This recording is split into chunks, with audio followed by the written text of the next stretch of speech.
Srisailam left bank canal SLBC సొరంగం వద్ద సహాయక చర్యలు ఇంకా కొనసాగుతూనే ఉన్నాయి. ఇప్పటి వరకు ఒక్కరి జాడ మాత్రమే తెలిసింది. మిగిలిన ఆ 7గురి కోసం ఇంకా రెస్క్యూ ఆపరేషన్ కొనసాగుతూనే ఉంది. గురుప్రీత్ సింగ్ మృతదేహం లభించిన చోటే మిగతా వాళ్ళ ఆనవాళ్లు కూడా దొరకవచ్చని అనుమానిస్తున్నారు అధికారులు. ఇక ఈ రెస్క్యూ ఆపరేషన్ కోసం రోబోల సహాయం తీసుకుంటున్నారు.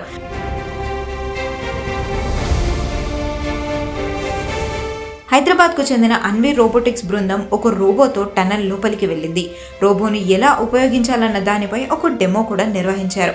ఆ తర్వాత మరో 2 రోబోలను రెస్క్యూ ఆపరేషన్లో భాగం చేయనున్నారు. IIT Madras professor Anvi robotics టీంతో కలిసి మరో 110 మంది సిబ్బంది రెస్క్యూ ఆపరేషన్ని మొదలుపెట్టారు.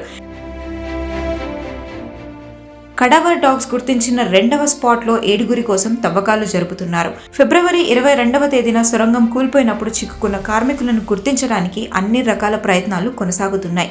రెస్క్యూ సిబ్బందికి ఎటువంటి ప్రమాదం జరగకుండా ఉండడానికి ఈ రోబోట్స్ని రంగంలోకి దింపారు.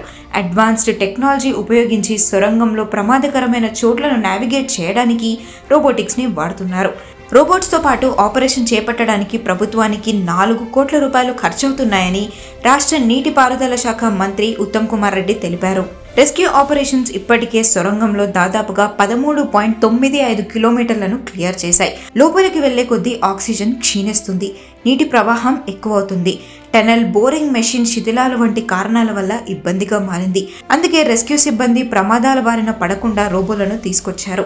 ఈ సమస్యలు ఉంటే కష్టమవుతుందని అధిక రెజల్యూషన్ కెమెరాలు, ఇన్ఫ్రారెడ్ సెన్సార్లు రోబోట్స్ని వాడుతున్నారు.